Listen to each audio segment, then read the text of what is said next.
Moving on to some disturbing news tonight, as forecasters are expressing new concerns that a massive storm system could soon join forces with the hurricane now churning near the Bahamas and become a very serious storm.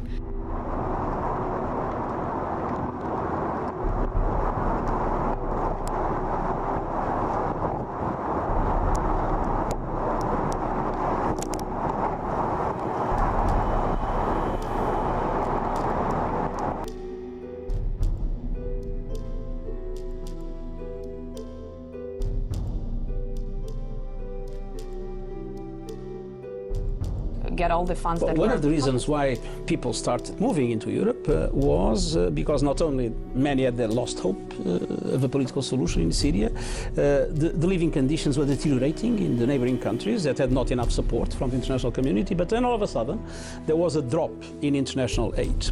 And we have struggled to try to preserve, and we managed to preserve the level of assistance directly given to the refugees, but many other not direct forms had to be sacrificed. But the World Food Programme had, as you are aware, had to cut by 40%. Another day and still no water. Villagers in Mopani, just outside Gaborone, have been without running water for 3 weeks. Tamila Ranoi collects the day's ration from storage containers she keeps in her yard. We struggle every morning. When I go to work in the morning after I bath, I just wipe my children clean. In the evening, I wash them and reuse their water to wash myself.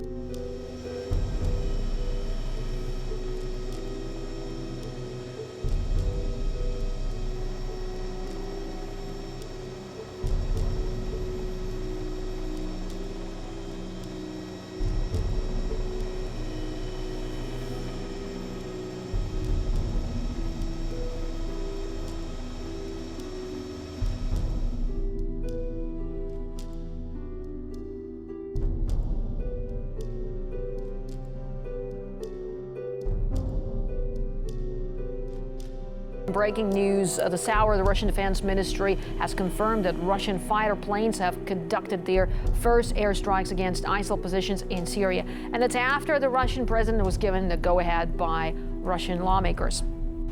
These strikes near the city of Homs is not under control of ISIS, of the Islamic State. So already we are seeing the true intentions of Vladimir Putin. It's very interesting to me that the Russians struck forces that have nothing to do with the Islamic State, and in their strike in Tel Bisa, they hit a group called the Unity Army, the Jaish al-Tawhid, which was actually fighting the Islamic State just a couple of weeks ago in that area. So it's clear that the Russians are interested in trying to prop up a steadily failing and flagging Assad government more than it is in taking shots at the Islamic State.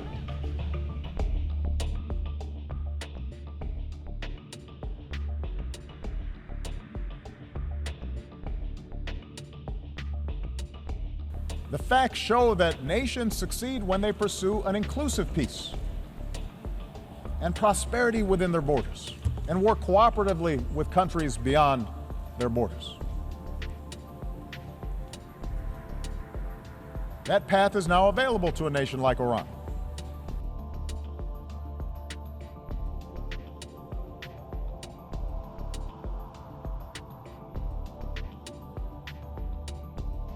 Let us ask of the Lord the gift of joining the case of peace.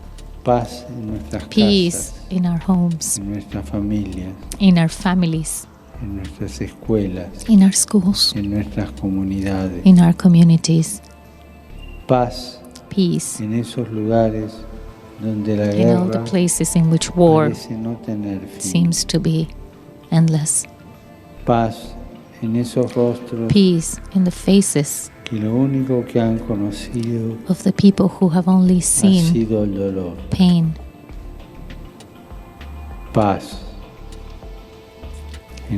Peace in this wide world that God has given us as our home, as a home for us all and for all. Only peace.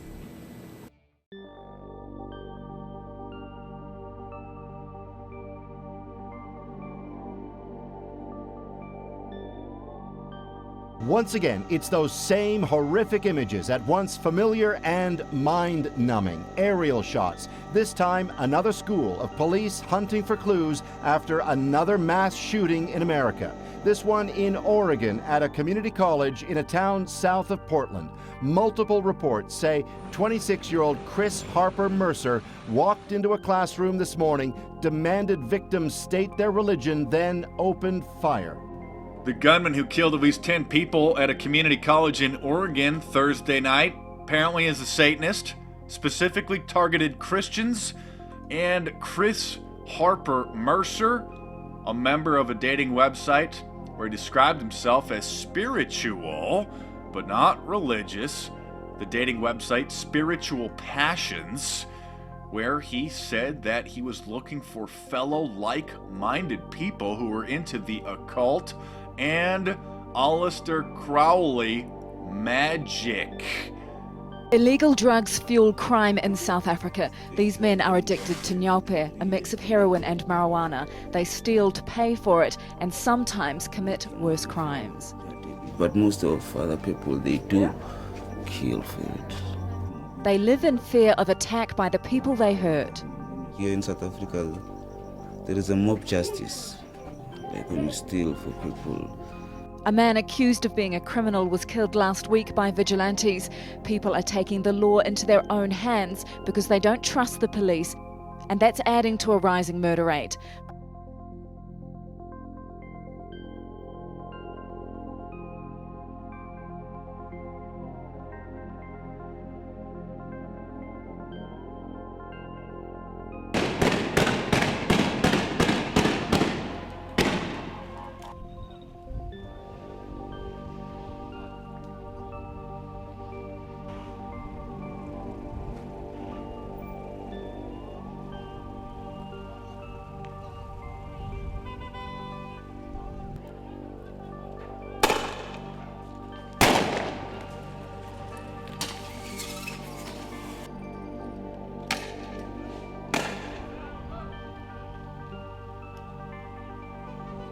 The US military has revealed that American-trained Syrian rebels handed over some of their equipment to the extremist al-Nusra Front. Apparently, in exchange, the al-Qaeda-linked terrorist group granted them safe passage. The rebels gave them 6 pickup trucks as well as ammunition, amounting to a quarter of all their equipment provided by the United States.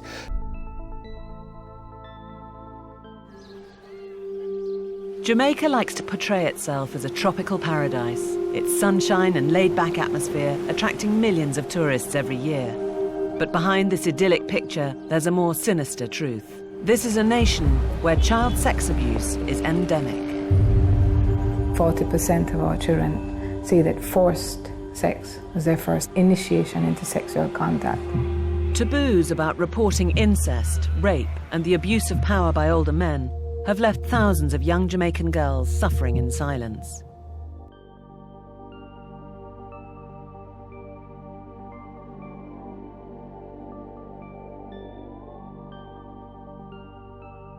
The world's largest gold company, Barrick, has confirmed that over 1 million litres of cyanide solution was spilled at one of its mines in Argentina. The poisonous chemical, extremely poisonous chemicals, used to extract the precious metal there.